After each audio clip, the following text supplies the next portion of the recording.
Gente, nós vamos voltar naquele assunto que eu acho que nunca vai se esgotar, né? A violência doméstica, essa agressão à mulher, que é uma coisa que a gente não consegue compreender, como ainda no tempo de hoje, né? Ainda a gente vê isso por aí. E, enfim, nós convidamos aqui a doutora Jeane Faria, que é uma querida e sabe muito sobre esse assunto, e para poder nos instruir. Eu sei que anda mudando um pouco, tem muita novidade, vamos dizer, nesse assunto. Jeane, fala um pouquinho sobre isso, sobre esse Maria da Penha, sobre essa agressão. Fala um pouquinho. Bom, primeiro quero agradecer. Eu acho que você falou que eu sou uma querida, você também é. E eu acho muito importante mulheres que têm algum destaque, que são envolvidas na sociedade, falar sobre isso. Nós temos visto na mídia, em vários lugares, várias alterações que estão ocorrendo em relação à Lei Maria da Penha, em relação ao feminicídio, à lei do feminicídio. Então isso é muito importante destacar, né?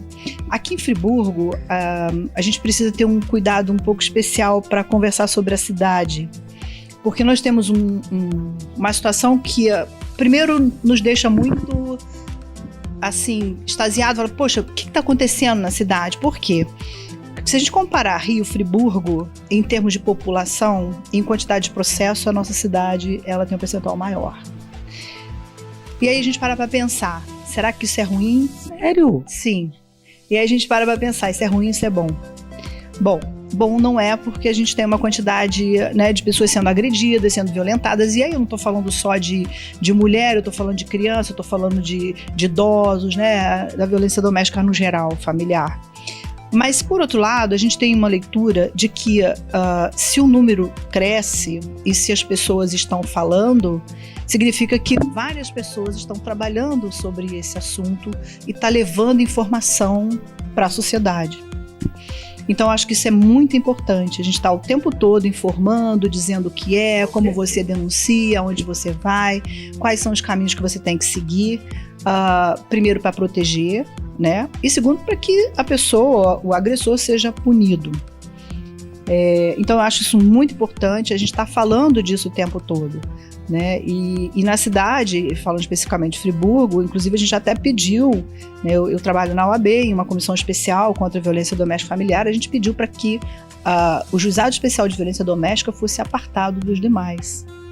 Para que isso? Para que possa vir a ter um atendimento mais personalizado, né, mais especializado, e que também possa tratar o agressor, né? A gente tem que aqui pensar na vítima, a proteção para a mulher é prioridade, né? Mas essa pessoa também precisa ser tratada, e a gente já tem visto em algumas comarcas a suspensão do processo. O processo suspende por um período e essa família ela é cuidada, né? Muitas vezes vai para o CAPS ou vai para algum outro órgão municipal ou estadual para poder fazer o tratamento. E aí tem todo o acompanhamento psicológico e depois volta para ver de fato o que vai acontecer. Deixa eu te fazer uma pergunta que eu tenho muita curiosidade nisso. Talvez possa ajudar a mulherada. Ou enfim, a família, né, em si. Quando há a agressão, você tem que denunciar imediatamente, ou isso aí, 2 dias depois você... Faz diferença? Se eu for hoje, fui agredida, vou lá, denuncio, enfim, conto a minha história, ou se eu for daí 3 dias, faz diferença? A gente precisa entender a prova, né? Porque nós temos vários tipos de violência. Quando a gente fala da psicológica, não é que vai fazer diferença. Eu acho assim, tá sendo agredida, tem que denunciar. Mas quando a gente fala de violência doméstica psicológica, é aquela violência que ela vem aos poucos. Que é tão séria quanto a física. No meu entendimento, ela ainda é pior. Porque nós, operadores que operamos o direito, para a gente fazer uma prova dessa, é bem desafiador. Fala um pouquinho disso aí. O que seria essa violência? Então, a violência doméstica é aquela que você vai escutando frases. É aquela que um dia fala assim, esse vestido tá ruim, você tá um pouco fora do peso. Aí no outro dia você não sabe fazer uma alimentação, você não sabe cuidar do seu filho. Desmerecendo. Vai desmerecendo e inverte a identidade. O que acontece com isso? Às vezes você tem uma mulher que ela é muito bonita, ela se cuida muito, ela trabalha e tal, e ela começa a ouvir essas coisas. E aí aquilo vai minando, vai minando. Chega um ponto que ela não sabe quem é. Ela perde a identidade. Exatamente, ela perde a identidade. Então, esse tipo de violência, você pode denunciar a qualquer tempo e a qualquer hora. É claro que é preciso ter cuidado para identificar se de fato é uma violência. Eu sempre costumo falar nas palestras, às vezes você vai coabitar com uma pessoa que teve uma cultura diferente, uma criação diferente. Então é preciso entender. Exatamente, então é preciso entender isso. Quanto à violência física, é preciso ter a prova. Então, por isso, o ideal é que seja imediato. Sim, porque aí você vai para a delegacia, você vai fazer exame de corpo de delito. Então, é preciso ter a prova, né? Mas tem prova testemunhal. Tudo bem, então aí você já tem parte para uma... Sim. Eu já ouvi mulheres falar exatamente isso que você falou. Tipo assim, eu fui lá, fiz a denúncia, eram 3, 4 dias depois, e aí ele falou, cadê? Não tinha mais a marca tinha sumido. Aí eu falei, não teve como? Não, eu não tinha ninguém que testemunhasse, que tivesse testemunhado, e eu não tinha agressão mais. Então era a minha palavra contra a do agressor. É isso mesmo. É preciso ter muito cuidado quando você vai operar o direito, né? Quem está denunciando tem que fazer a prova. Né? Tem que provar a agressão. Tem que provar. A gente sempre fala, denuncia, não espere muito tempo, não espere que a coisa aconteça e vá para um feminicídio, porque a coisa começa, às vezes, com uma discussão pequena. Aí daqui a pouco vai aumentando e a gente tem caso de feminicídio. Então o que a gente sempre orienta não deixe para amanhã. Aconteceu e a pessoa sabe. A gente consegue perceber o que é uma discussão salutar, entre aspas, de um casal e o que passa a ser violência. E o medo? Porque muita gente fala assim, eu não denuncio, eu tô com medo. Eu tenho medo, ele vai me bater mais. Aí a gente faz algumas dicas para essa pessoa. Primeiro, precisa ter a coragem de falar para o número maior de pessoas possíveis. É o seu pastor, é a sua amiga, é o padre da sua igreja, é a sociedade, enfim, alguém que você tenha confiança. Então esse é o primeiro ponto, precisa falar. Né?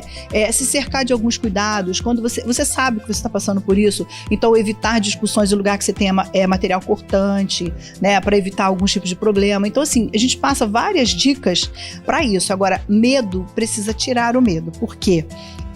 O medo vai existir das duas formas. Você ter coragem. Sim, você vai existir estando sendo violentada e ele vai existir você denunciando, né? E aí você vai procurar proteção judicial. Em muitos casos a pessoa ela é abrigada, enfim, tem uma série de medidas que são tomadas. Então é preciso ter muita coragem, né? Porque eu sempre falo nas palestras para as mulheres às quais eu converso e tal, ninguém merece passar por uma situação dessa, né? E o outro não tem direito e poder sobre a pessoa para fazer. O que a gente poderia dizer no caso, você pode me corrigir se eu estiver errada, que o feminicídio nada mais é do que uma sequência de acontecimentos que você não identifica. Na verdade, ninguém acredita que o outro é capaz realmente ou de te matar, ou de uma agressão mais violenta. Você acha que sempre vai ficar no blá blá blá. É isso? Exatamente. Para chegar ao feminicídio, exceto se você está numa discussão muito grande e aí naquele calor foi e matou. Agora, a maioria dos casos que a gente observa para chegar ao feminicídio já vem tendo violências antes. Então é importante a delegacia, é importante denunciar, é importante ter a medida protetiva, porque a medida protetiva salva vidas, né? Então não pode ter esse medo, porque não é para deixar chegar a uma situação ruim, né? Uma situação que depois não vai ter mais volta, e não tomar medida antes. Manda um recadinho para aquela pessoa que está te vendo do outro lado, às vezes esteja passando uma situação como essa e não está sabendo o que fazer. Bom, eu quero convidar as mulheres, né? No geral, a gente está falando aqui das mulheres, para que saibam que são muito especiais, né? E que são empoderadas, muitas vezes nem sabem disso, mas são empoderadas. Criem coragem, denunciem, né? Se respeitem, porque eu acho que o princípio de tudo isso é o respeito. Quando a gente tem respeito pela gente, pelo outro, a gente não aceita isso, né? E siga a vida. Né? Porque a vida vai fluindo e você vai seguindo e ela vai entrando no eixo. Que a vida merece. Com certeza. Obrigada, doutora. Obrigada a você, minha amiga. Gente, fique atentos no seguinte: ninguém merece ser agredido. Ninguém merece nem agressão verbal, nem agressão física, nem o tipo de agressão. Ninguém. Se você está passando por algum tipo de pressão, procure, se informe e procure ajuda, porque você não merece isso.